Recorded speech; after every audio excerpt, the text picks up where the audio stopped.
Bali, kakain muna tayo ngayon. Medyo nagutom. Kaya bumili ako ng pagkain. Ito yung pagkain natin. Ayan.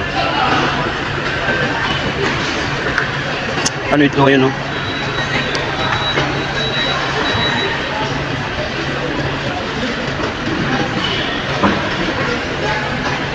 Uod.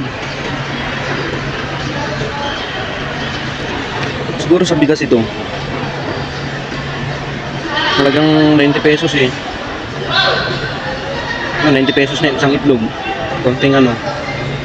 Tapos ayan. May ano pa, masa kanin, no? Ito. May kasamang ano yung kanin niya. Ako. Meron pa, oh, ayun, no?